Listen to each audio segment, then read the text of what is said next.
Hola, muy buenas tardes a todos y a todas. Eh, Bienvenidos a esta presentación de los esquemas provisionales de temas importantes de la Ciudad Autónoma de Melilla.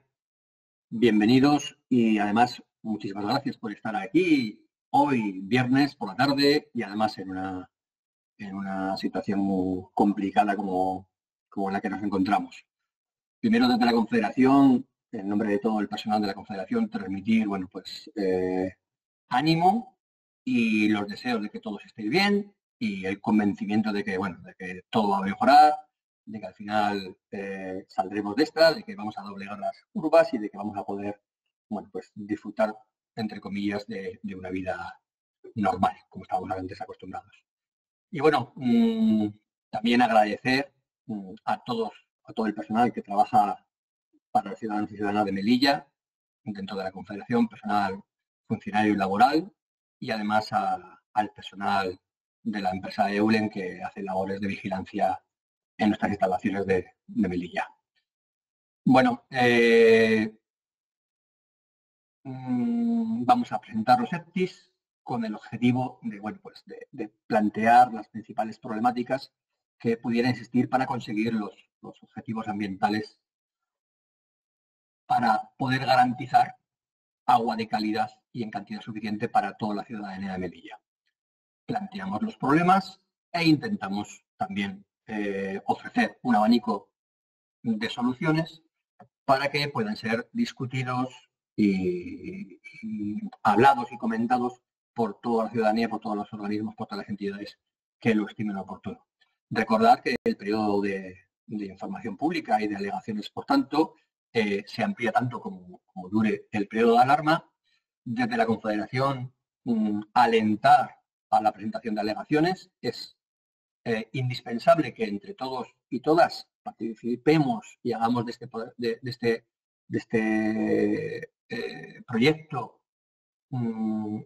que sea lo más transparente posible y además lo más participativo posible, porque entre todos y todas podemos buscar las mejores soluciones para tener un buen plan ideológico, que es de lo que se trata. Y ya sin más, dar la palabra y la intervención al jefe de planificación ideológica de la Confederación del Guadalquivir, Víctor Cifuentes, que os va a exponer las 5 fichas que se ha elaborado desde su oficina para que sean analizadas en estos EPTIs. Así que, Víctor, adelante. Gracias. Gracias, Joaquín. Bueno, buenas tardes a todos. Y vamos a comenzar a dar el repaso por la segunda de nuestras demarcaciones africanas. Ayer fue Ceuta, hoy toca Melilla, analizar cuáles son los temas importantes del plan hidrológico del tercer ciclo de Melilla, cuáles son las alternativas y cómo vamos a enfocar estos temas importantes con el fin de conseguir alcanzar los objetivos ambientales en el próximo ciclo de planificación hidrológica. Cualquier pregunta, sugerencia o comentario que queráis hacer a esta presentación, la podéis hacer enviándola al correo que tenéis en pantalla, participación@guadalquivir.es. Y bueno, sin más dilaciones, vamos a empezar a hablar un poquito de cómo es el proceso de planificación. El proceso de planificación se basa en la Directiva Marco de Aguas, como todas las demarcaciones de España y del resto de los países miembros, en ciclos de 6 años, un ciclo muy asentado y estamos ya en el tercer ciclo. Entonces, se supone que es una cosa que está rodada, o sea, que ya sabemos cómo funciona, ¿no? Este tercer ciclo va a ir desde 2022 hasta 2027, ¿no? Y bueno, el primer plan salió en 2013, tenía que haber salido en 2010, pero en 2013. El segundo plan salió completamente en fecha, en 2016. Y el tercer plan, que es en que estamos ahora mismo, pues estamos seguros de que también es en la fecha, que es a fecha del 31 de diciembre de 2021 entrará en vigor, y previamente tiene que pasar todo el proceso. Ahora estamos en esquema de temas importantes. Esperamos vuestras alegaciones, que tenían que llegar antes del 24 de julio, pero este plazo se prolongará al menos lo que dure el estado de alarma. Pero aún así estamos bastante convencidos de que seremos capaces de cumplir nuestro objetivo inicial, que era tener el plan de información pública, llamarle borrador del plan hidrológico, en el BOE antes del 31 de diciembre de este año. Serán 6 meses y alegaciones, 6 meses de alegaciones y hacer la versión final que, como digo, entrará en vigor el 31 de diciembre de 2021. Bueno, ese es el plan. O ese es el plan para hacer el plan. Y antes de empezar a recorrer los temas importantes, una breve pincelada de cómo la demarcación de Melilla. La demarcación de Melilla está en la costa norte de África, aproximadamente a unos 100 kilómetros de la frontera de Marruecos con Argelia. Es una demarcación que tiene una extensión total de unos 24 kilómetros cuadrados, de los cuales algo más de 13 son continentales, son de tierra, una población de algo más de 86.000 habitantes, una densidad de población francamente alta, de las más altas de España, y un solo municipio, que es el municipio de Melilla. Con las masas de agua superficial, tenemos 4 masas de agua superficial, tenemos 2 masas de aguas costeras naturales, una masa de aguas costeras muy modificada, como es el puerto de Melilla, que como no puede ser de otra manera, pues son unos cambios morfológicos muy importantes, como son los que se derivan de tener un gran puerto en su interior. Y también tenemos una masa de agua muy modificada tipo río. Es un río que pues, está muy modificado porque es que es un río que tiene una ciudad encima. O sea, aparte, bueno, por ser realmente es un río que está reencauzado, porque el curso original del río iba aproximadamente por aquí. Y hace unos 100 años que se cambió y tenemos ahora un curso que es en buena medida, es un curso artificial, lo que pasa es que se ha renaturalizado. Esta mañana, hablando con los compañeros del Instituto Geológico, me comentaban que ese cauce artificial ya ha generado un aluvial de 4 o 5 metros, o sea que realmente es un cauce artificial, pero es un cauce completamente naturalizado y que, como veremos después, tiene unas grandes posibilidades desde el punto de vista ambiental. Bueno, esto es lo que he dicho ya, el número de masas que tenemos. También tenemos 3 masas de agua subterránea. Tenemos en la parte sur una masa de origen volcánico, que no son ni más ni menos que las coladas eruptivas del Monte Gurugú, que el Monte Gurugú, además de tener ese nombre tan ominoso, fue un volcán y tuvo sus grandes erupciones, y esas grandes erupciones pues han formado unos campos de lava en buena medida estratificados y que conforman el acuífero volcánico. Sobre ese terreno, en la regresión marina, se fueron acumulando calizas y se fue con calizas fundamentalmente de origen marino, y se ha formado el segundo gran acuífero, que es el acuífero calizo, que está en la parte norte. Y encima de los dos, el río de Oro, bajando del monte Gurugú, ha ido tallando un cauce, un pequeño valle aluvial que se ha ido rellenando de los derrubios, de los materiales que arrastra el río, y ha formado el acuífero aluvial. Son las 3 masas de agua subterránea: la volcánica al sur, la caliza al norte, y entre ambas el aluvial.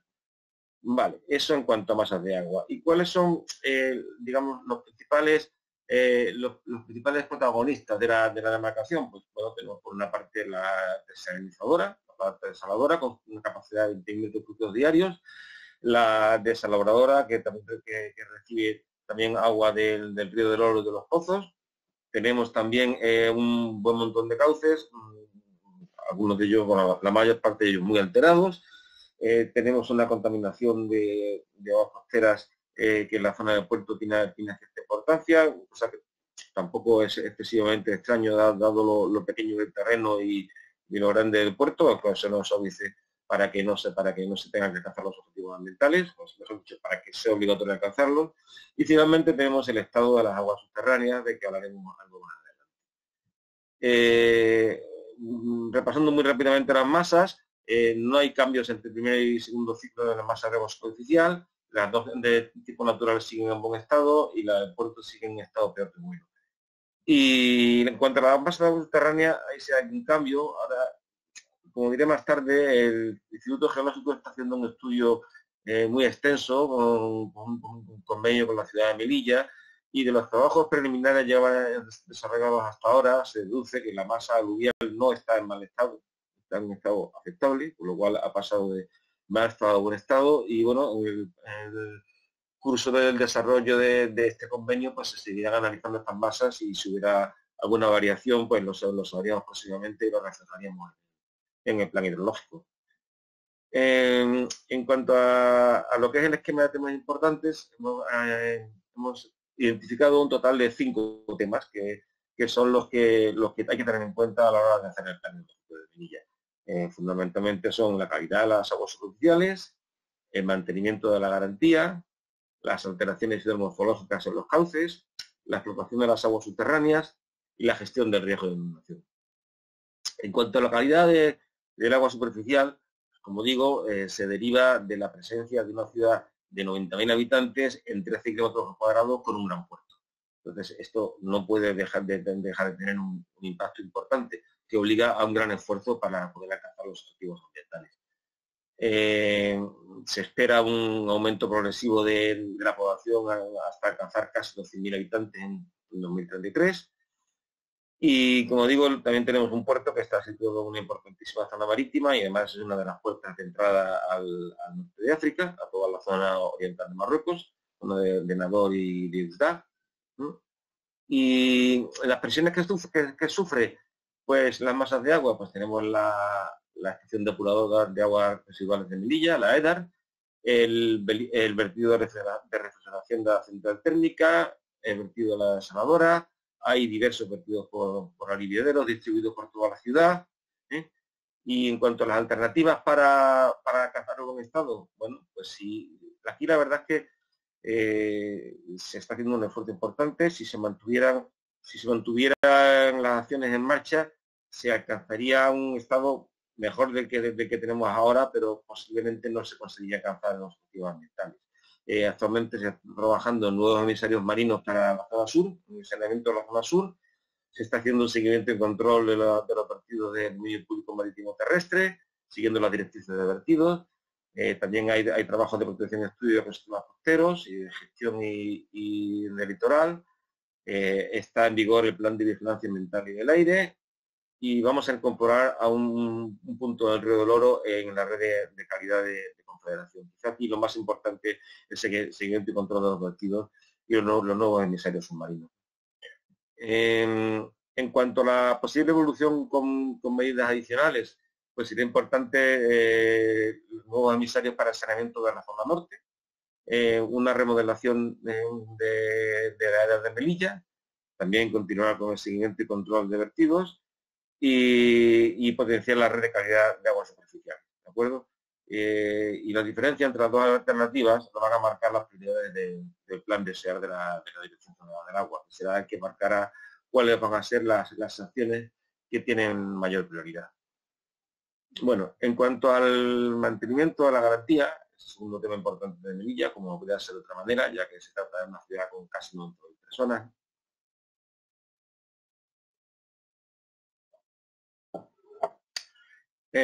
Bueno, el abastecimiento es la única demanda consultiva de Melilla, con 34.000 metros cúbicos diarios. Esto hay que decir que es una demanda demasiado grande. O sea, es un 50% superior a la que tiene, por ejemplo, Ceuta, que tiene el mismo tamaño. O sea, es un tema importante que hay que tratar. Melilla no debería gastar 34.000 metros cúbicos diarios, sino poco más de 20.000, 21 22.000 debería tratar. Es un tema de que hay que ocuparse. ¿Cuáles son las fuentes de suministro? Pues la desaladora, que tiene una capacidad de unos 20.000 metros cúbicos diarios, la captación del subagua del Río del Oro y servicios y manantiales. Aproximadamente se reparte algo más de la mitad agua de la desaladora y algo menos de la mitad el resto, con mayor importancia de las captaciones subterráneas, ¿no? Estas son las demandas de la ciudad y los recursos disponibles. Hay que decir que 20.000 metros cúbicos obliga a que el diario de la desaladora obliga a que esté siempre trabajando al 100%. Cualquier avería de la desaladora tenga una repercusión muy importante tanto sobre la cantidad como sobre la calidad del agua disponible. Como digo, hay una demanda muy elevada. También hemos tenido incidencia en el suministro eléctrico de la desaladora de la banda de las bases de las Adelfas, y un problema particular de Melilla, como es problemas de capacidad del emisario de la depuradora y vulnerabilidad ante los temporales de levante, que obliga a considerar otras alternativas para la toma de agua, ya que los temporales de levante azotan muy fuerte la zona de la desaladora y provocan una turbidez importante en el agua, ¿no? Próximamente se va a iniciar la ampliación de la desaladora de Melilla, con un presupuesto de 17 millones de euros, y va a aumentar la capacidad de producción de agua de la desaladora en torno al 50%, vamos a llegar casi a los 30.000 metros cúbicos, lo cual mejorará bastante tanto la garantía del agua como su calidad. Pero, sin embargo, no nos engañemos, mientras la ciudad no adecue su consumo a las previsiones de la planificación hidrológica, este sistema será un sistema frágil, sistema que sufrirá problemas con facilidad. Bueno, ¿cuál sería la evolución bajo un escenario que podemos llamar tendencial? Si mantenemos las acciones que están en marcha ya, así como otras que cuentan con financiación. Hay que decir que ahora mismo el programa de inversiones en Melilla es un programa muy potente, es un programa de cerca de 33 millones de euros, que se dedican pues aproximadamente a la mitad a ampliar la desaladora, como he comentado antes, una partida de en torno a 10-12 millones de euros a mejorar la red de abastecimiento y el control del consumo, que por las razones que he explicado antes es algo fundamental en Melilla. También se está trabajando en el tratamiento de acino para el agua bruta de la ETAP y en el mantenimiento y la conservación de la balsa de las Adelfas y sus instalaciones.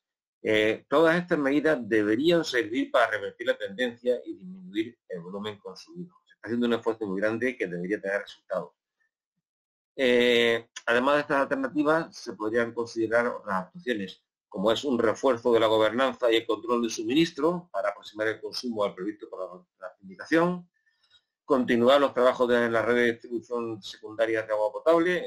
En la red de distribución hay que trabajar siempre, o sea, nunca es como en los barcos, que nunca se terminan de pintar, pues las redes de distribución nunca se terminan de mantener. O sea, cuando se termina un tramo se empieza otro, y cuando se termina el último se empieza por el primero.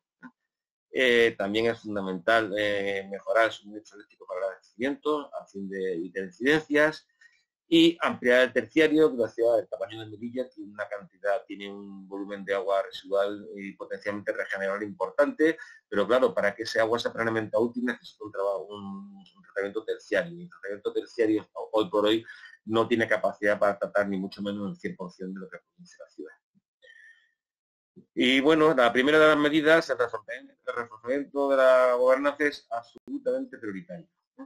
Su aplicación, junto con el escenario tendencial, garantizaría un suministro de una calidad y una garantía muy superior a las existentes y que estarían acorde a las que tiene que tener una ciudad de la categoría e importancia de Melilla.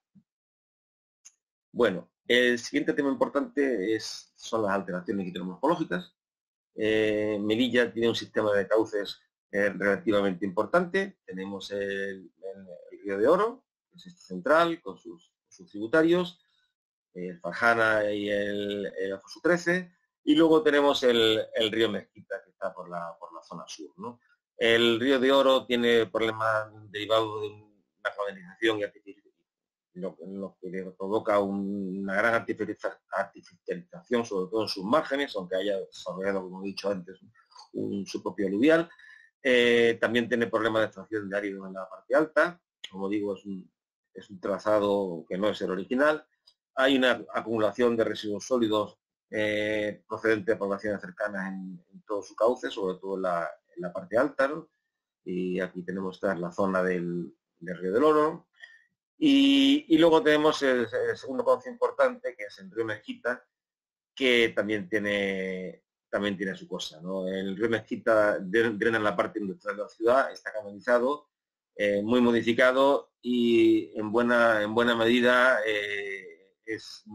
tiene tratamiento de vertedero. O sea, allí se depositan residuos de todo tipo y es uno de los temas pendientes de la ciudad, ¿no? Bueno, esto, claro, redunda en la calidad de los hábitats de estos cauces, una pérdida de calidad importante. ¿Qué se está haciendo? Pues la verdad que se está trabajando mucho y se está trabajando bien. Actualmente hay un proyecto dentro del Plan PIMA de la Dirección General del Agua, que está siendo ejecutado por la Confederación Hidrográfica de Agua de Aquí por un valor de 2,5 millones de euros y que contempla una serie de acciones que pensamos que van a tener y pronto un efecto importante. Se está haciendo la limpieza y extracción de basura y de residuos, junto con un cerramiento y vallado para procurar que esta situación no se repita. Se está reconfigurando un canal de aguas bajas, se está construyendo una serie de senderos fluviales y de áreas recreativas para poner la ciudad en valor, ¿no? Y para poder poner el río en valor para la ciudad. Y también está prevista su continuación con una inversión similar que te contempla reforzar estas acciones con otras, como podrían ser pequeños azudes que ayuden a retener el agua y a facilitar la recarga del río aluvial y a implementar zonas de expansión controlada de avenidas en la zona alta. Bueno, esto es la estación puede permitir iniciar la recuperación del río del Oro con un espacio lleno de potencial que podría transformarse desde un espacio casi marginal, como es en la actualidad en algunas zonas, a un auténtico pulmón verde de la ciudad. Como digo, tiene bastante, el río del Oro tiene bastantes posibilidades y esta alternativa cero con los dos proyectos, el actual y el que vendrá detrás, pensamos que puede darle un cambio radical al río del Oro. Aquí tenéis el trazado del río del Oro, diferentes senderos fluviales proyectados, tanto en la parte alta como en la parte baja, y diferentes zonas verdes y zonas recreativas que están planeadas a lo largo de su cauce. En cuanto a otras alternativas, bueno, pues otras alternativas posibles pues sería extender sus acciones como esta a otros cauces, fundamentalmente al Mezquita. Lo que pasa es que es complicado porque el Mezquita tiene encima a un polígono industrial y tiene muchísimo trabajo por delante. Pero sería lo que habría que hacer. O sea, extender estos mismos trabajos, una inversión de estas características, de esta categoría, a la zona de Arroyo Mezquita. Bueno, en cuanto a la explotación de las aguas subterráneas, ya hemos hablado antes de cómo eran las masas de agua.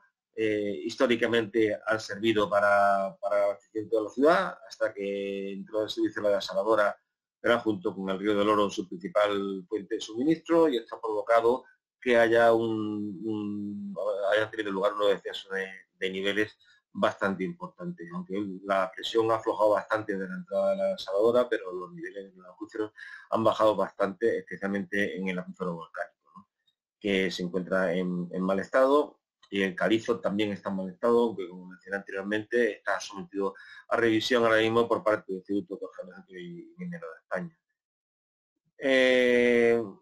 Bueno, los impactos ya los he dicho, la reducción de drenajes y sus urgencias, peligro de salinización, no olvidando de que estamos en la costa, y descenso de la cota piezométrica por debajo del nivel del mar, con riesgo de intrusión marina, ¿no? ¿Qué se puede hacer? Bueno, pues si mantenemos las prácticas actuales, con el importante esfuerzo inversor que se está haciendo por la ciudad autónoma e Instituto Geológico, podríamos tener un importante incremento en el conocimiento de las aguas subterráneas, es absolutamente fundamental. También para ello se debería incorporar uno o varios puntos de medida en la red piezométrica, como mínimo uno por masa de agua subterránea, y bueno, en una alternativa más ambiciosa, esto que he dicho realmente es la alternativa cero, así como hasta ahora aumentar el conocimiento. En una alternativa más ambiciosa podríamos reordenar los sondeos existentes, disminuyendo la presión sobre el acuífero, sobre todo el volcánico, y plantear nuevos puntos de captación si se confirma que hay nuevos recursos disponibles. Porque las aguas subterráneas de Melilla, como pasa en muchas partes, son en buena medida una gran desconocida, y pensamos que este incremento de conocimiento puede ser que quizás nos proporcione algunos recursos extras sobre los que actualmente disponemos. Y finalmente, la última ficha del EPTI de Melilla, que es una ficha transversal a todas las demarcaciones españolas, es la gestión del riesgo de inundación.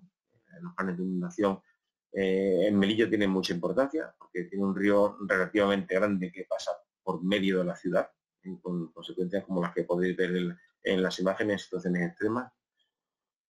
Y bueno, ¿cómo se elaboran los planes generales de riesgo de inundación? Pues tiene una planificación, podemos decir, comparable a la de los planes hidrológicos, con su respectiva directiva europea, traspuesta a nuestro ordenamiento jurídico. Se hacen cada 6 años. Tienen 3 etapas. Primero se hace un estudio preliminar de riesgo de inundación, luego se elaboran unos mapas de peligrosidad y de riesgo, y finalmente, en base a esos mapas, los planes de gestión. Es Es un trabajo en el que estamos en el segundo ciclo. El primer ciclo fue entre 2011 y 2015. Ahora mismo estamos en el segundo ciclo, que hasta que finalizará con una revisión final de los trabajos en el año 2021. Los planes se hacen entre todas las administraciones. Bien es cierto que es la Confederación quien lo coordina y que lo elabora, pero no es una obra solo de la Confederación. Intervienen las comunidades autónomas, en este caso la ciudad autónoma y el ayuntamiento, que coinciden. Interviene Protección Civil, interviene la Administración General del Estado, formas de los diferentes ministerios afectados. Y todo esto, pues, como digo, se materializa en un plan que elabora la Confederación, se somete a una evaluación ambiental estratégica y que finalmente se aprueba y se implementa. En el caso concreto de Melilla, en este segundo ciclo, los mapas preliminares, que básicamente coinciden con los del primero, proporcionan 8 kilómetros de cauces con riesgo de inundación en mayor o menor medida, y unos casi 4 kilómetros de zonas costeras. Es muy interesante ver que la población de superficie afectada, tanto en el periodo de retorno de 10 años como en el de 100, son relativamente pequeños, pero en el de 500 se dispara. 500 años puede parecer mucho, pero estamos asistiendo a diversas partes de España, sobre todo en el Mediterráneo, últimamente a episodios de inundación que se han calificado de episodios de los 500 años. Y esto es algo de lo que debemos ser muy conscientes. En Melilla está en el Mediterráneo y el tipo de precipitaciones que le afectan a Melilla son las precipitaciones mediterráneas, sobre todo las que se derivan del otoño, en el que un mar caliente como el Mediterráneo, lleno de evaporación, produce masas de aire húmedo caliente que entran en contacto con el aire frío que baja en otoño de las latitudes más excepcionales, y da origen a una situación de grave inestabilidad que se traducen en lluvias torrenciales, como las que hemos tenido este año. Traducido a Román Paladino, está pasando y puede volver a pasar. ¿Qué más? Es probable que pase. ¿Qué es lo que ocurre? Bueno, estas son las zonas de Melilla que sufren de inundación, sobre todo, como no podía ser de otra manera, en Mezquita, el Río del Oro y algunas zonas del frente costero. La inundación de los 100 años ya produce algunos problemas, sobre todo a lo largo del cauce, en la zona industrial y cerca de la zona cerca del puerto, pero la inundación de los 100 años, que últimamente se está produciendo con menos de 100 años de periodicidad, no es nada comparada con la inundación de los 500 años. La inundación de los 500 años en Melilla pondría a la ciudad en una situación bastante delicada, ya que partes importantes de la ciudad y muy habitadas se verían bajo una capa de agua que podía tener perfectamente 1 metro de profundidad, inundando bajos, inundando zonas bajas de edificios y causando importantes problemas.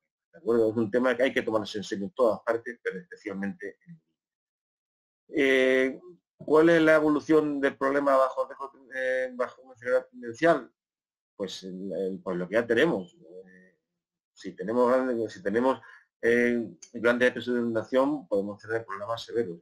En los escenarios 1 y 2, pues los escenarios 1 y 2 se tienen que basar fundamentalmente en la coordinación de las diferentes administraciones, en la concienciación pública y también de las administraciones, y en la autodefensa y autoprotección, sobre todo no construir, no edificar y desde luego no habitar en las zonas inundables, porque la naturaleza tarde o temprano reclama su territorio, sus escrituras. Y últimamente esas escrituras, que son las inundaciones, vienen cada vez más frecuentemente. La diferencia entre la alternativa 1 y 2, pues básicamente estribaría en los plazos, en el nivel de inversión y yo diría también en el nivel de compromiso por parte de toda la sociedad. Y nada más, esto es todo, un breve repaso por los 5 temas importantes del esquema profesional de temas importantes del plan. Rogamos vuestras alegaciones en la dirección que tenéis en pantalla, tiempo de sobra. Y vuestras alegaciones son muy importantes para hacer un buen plan y para hacer un plan que sea de todos. Y nada más, estoy a vuestra disposición para cualquier cuestión o pregunta que me queráis hacer. Muchas gracias.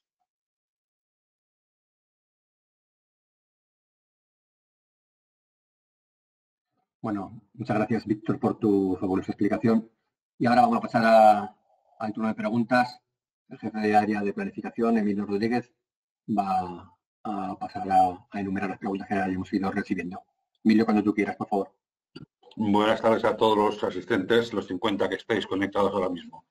Bien, por una parte, Guelay Ecologistas en Acción pregunta en relación con la planta desaladora de Melilla, que actualmente está tramitando la autorización de vertido de la salmuera, el rechazo, que cuándo se publicó esa autorización ambiental integrada de citado vertido y qué condiciones debe cumplir el agua a partir de ese momento. Por otra parte, pregunta con respecto al abastecimiento de la ciudad de Melilla. El plan establece un objetivo de 250 litros habitante y día en Melilla. Entonces, ellos preguntan cuál es el cálculo que se hace de la Confederación del consumo actual en litros habitante de Melilla y qué medidas se plantean para conseguir ese objetivo de 250 litros habitante y día. Bueno, en cuanto a la primera pregunta, la evaluación ambiental del vertido de la desaladora tuvo su evaluación positiva, está publicada en el Boletín Oficial del Estado del 20 de abril de 2018, por lo tanto ahora 2 años, y es una evaluación favorable en su estado actual. No obstante, la ciudad autónoma ha optado por una autorización ambiental unificada que salió recientemente a información pública el día, parece que fue el día 11 de febrero, creo que fue la 11, sí, el día 11 de febrero de 2020. Los plazos están interrumpidos ahora mismo por las razones que todos conocéis y entiendo que, bueno, tras la personación y la presentación de todas las alegaciones que se consideran pertinentes a ese procedimiento, la ciudad autónoma hará la preceptiva evaluación ambiental y matizará lo que tenga que matizar con relación a la situación actual existente. Y con relación a la segunda pregunta, que era el consumo. El consumo, bueno, eso ya lo he dicho anteriormente, el consumo de Melilla debería ser en torno a 8 hectómetros, son 12, debería ser 250 litros por persona y día, que es lo que especifica el plan hidrológico. Para que nos hagamos una idea, creo que se llega hasta 160 de 250 litros por persona y día, Melilla se va a 400. Los datos son datos, los datos tienen la mala costumbre de ser datos. Y son los datos que tenemos tanto de los contadores de la desaladora como de los contadores de los pozos de los acuíferos, como de la estación de bombeo del Río del Oro, con lo cual son bastante fiables. Bien, por otra parte, un particular nos pregunta en relación con la estación depuradora de aguas residuales. Básicamente lo que dice es cuál es la cantidad de agua terciaria que podría derivarse a la cabecera del Río de Oro, en Melilla, tras el proyecto de renaturalización que actualmente está en marcha y qué tipo de tratamiento debería de tener, porque plantea que la cantidad de aguas terciarias reutilizadas en Melilla es prácticamente nula, según establece el esquema profesional de temas importantes. Bueno, lo primero que hay que decir es que hay que tener cuidado con la calidad del agua que se mete en un cauce, si se mete agua desde fuera, ¿no? Entonces, no nos olvidemos de que estamos hablando de un acuífero aluvial y de recargarlo. De plazo, la idea es recargar el acuífero aluvial, por lo cual la calidad del agua tendría que tener una calidad alta. O sea, eso es gerión terciario. El terciario de Melilla no tiene ni mucho menos la capacidad de tratar toda el agua que la ciudad genera. Por la información que manejamos, se emplea en el campo de golf, también se emplea en parques y jardines, pero estamos hablando de una cantidad que no sobrepasa una fracción pequeña del total, ¿no? Entonces, hombre, es una idea interesante. Un terciario es un tratamiento caro e importante y no solo hay que hacer un terciario, hay que hacer un terciario y luego hay que hacer un bombeo de más de 20 metros y de cierta longitud entre donde está la EDAR, que es en una esquina de la ciudad, y luego lo que es el curso del río. ¿Se puede hacer? Sí, se puede hacer, pero es lo importante. ¿Es lo prioritario para la ciudad tratar toda el agua residual con el terciario para verterla por la parte alta? Pues es un tema que habría que plantearse. El mismo particular de antes también nos hace una pregunta en relación con la desembocadura del Río de Oro. Él plantea que esta desembocadura sufre frecuentes encharcamientos debido a que se ha hormigonado el cauce y a la instalación de un estanque junto a la rejilla de salida de la estación de bombeo de la estación depuradora de aguas residuales. Dice que cuando se plantean lluvias de cierta intensidad, estas aguas, que fundamentalmente proceden de las condiciones pluviales y de la estación de bombeo, van mezcladas con aguas residuales sin depurar y encharcan esa zona. Él plantea cómo se va a hacer o qué medidas se plantean para solucionar esta fuente de contaminación. Bueno, que yo sepa, la ciudad autónoma hizo una acción en el último año que consistía en una fuente que proporcionaba agua muy oxigenada a toda esa zona, que tiene el agua al salir y tener un recorrido aéreo, pues se carga oxígeno, y la idea era que eso saneara esa zona, mantuviera esa zona saludable. En el caso de que eso yo sé que eso es una acción muy reciente, puede ser del año 2019. En el caso de que esto no sea suficiente o de que no funcione adecuadamente, quizá habría que plantearse acciones de más calado, y hombre, siempre van a ser artificiales porque ese río de manera natural no lleva siempre agua, ¿no? Entonces igual nos podríamos plantear acciones similares a las que se hacen en Málaga, en la desembocadura del río Guadalhorce, algún tipo de actuación que mantuviera una lámina constante y agua circulante, aunque fuera bombeando agua del mar y hasta cierta cota para que fuera cayendo constantemente. No lo sé, esas soluciones hay. Desde luego no sería barato y tampoco sería realmente natural, ¿sabes? Pero bueno, tenemos que partir de la base que tampoco tenemos que exigir situaciones completamente natural a un cauce que es básicamente artificial.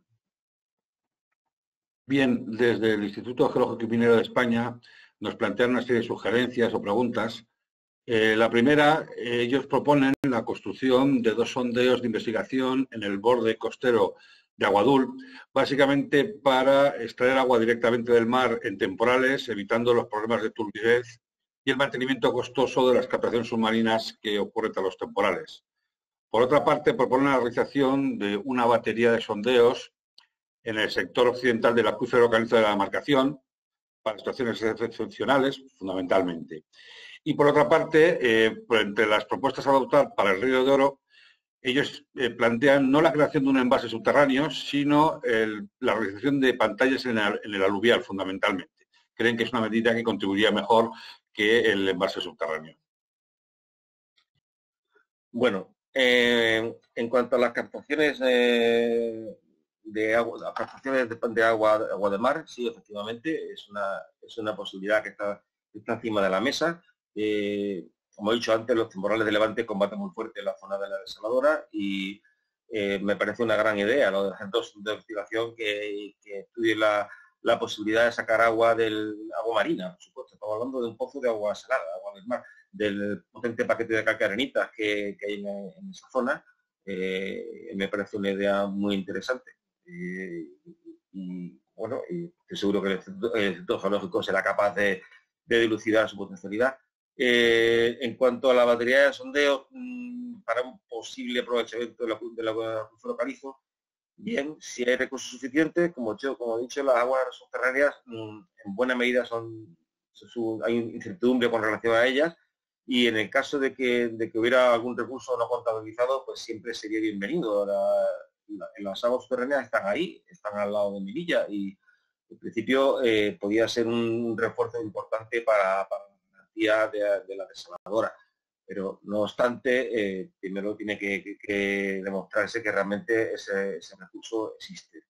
Y finalmente la tercera pregunta, en cuanto a pantallas del aluvial, yo creo que eso básicamente lo que he dicho. O sea, a ver, cuando se habla de un envase subterráneo, yo no estoy pensando en una presa subterránea que llegue a estar impermeable y que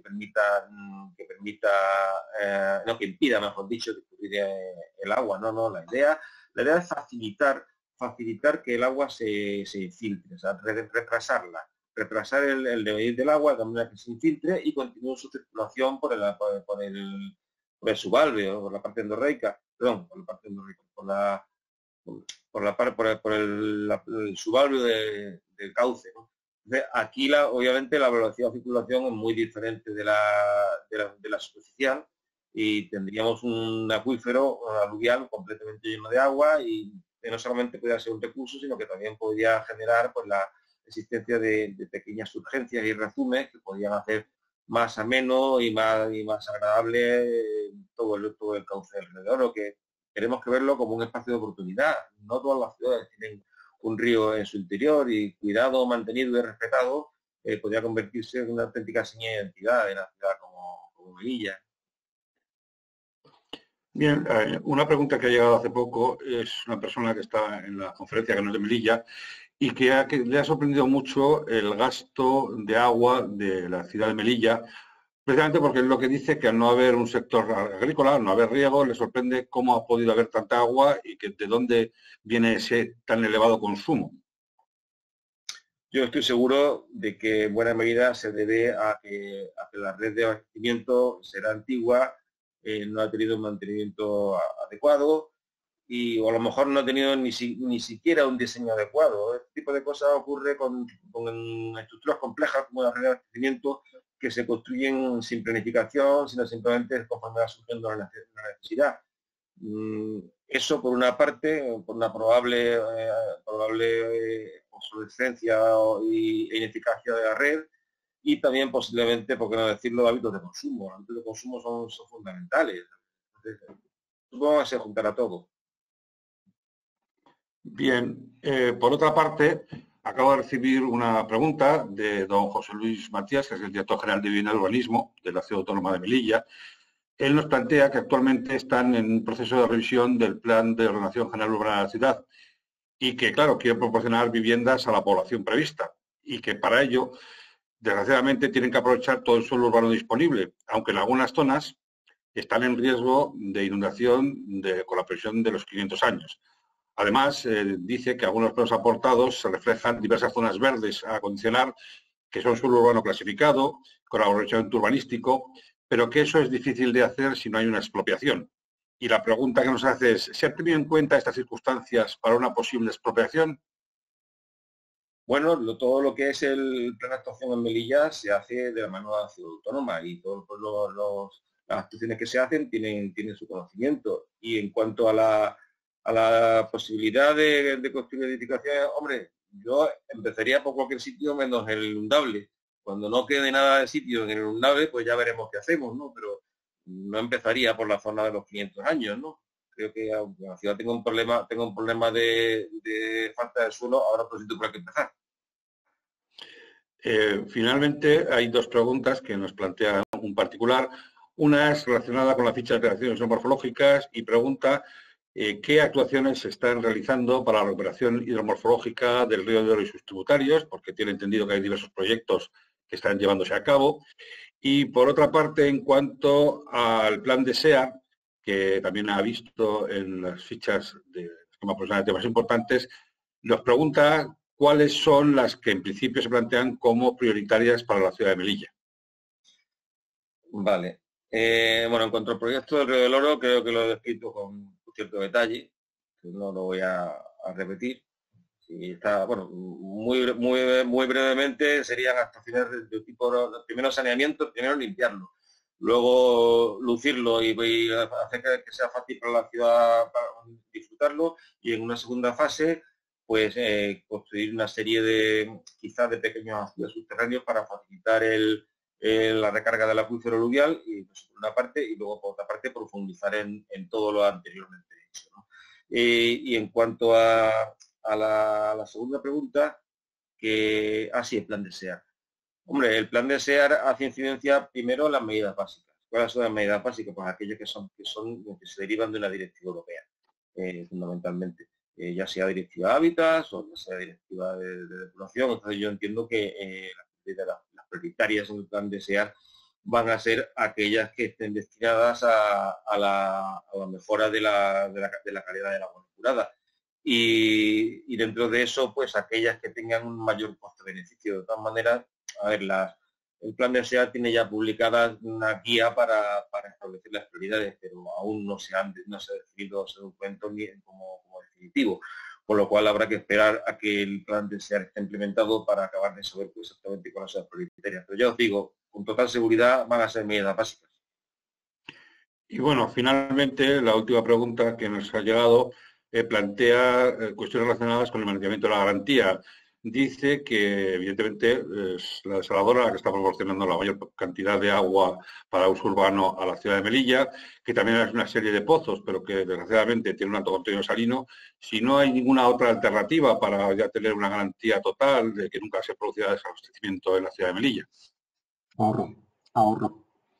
Si Melilla gastara lo que tiene que gastar, no tendría ningún problema, como no tiene Ceuta. Una desaladora del tamaño del que va a tener Melilla. Además, Melilla tiene una alta capacidad de agua subterránea de la que Ceuta no tiene. O sea que ahorro y, por supuesto, inversión en infraestructura y en mantenerla. Primero cumplir y hacer los deberes. Bien, pues ya hemos terminado. Agradeciendo a todo el mundo las preguntas que han enviado. Paso la palabra a nuestro presidente. Sí, bueno, pues muchísimas gracias a todos por haber preguntado, por haber participado, por haber estado hoy aquí. Y bueno, emplazaros de nuevo a que presentéis alegaciones, a que reviséis las fichas, a que nos digáis lo que creáis conveniente para mejorar. Y bueno, como siempre, dar las gracias al personal de Tersatec, a Dolores, a Enar y a Laura por hacer posible esta videoconferencia con todos los melillenses. Y bueno, muchísimas gracias a Víctor y a Emilio por su trabajo. Y bueno, pues nos vemos. Un saludo a todos y a todas.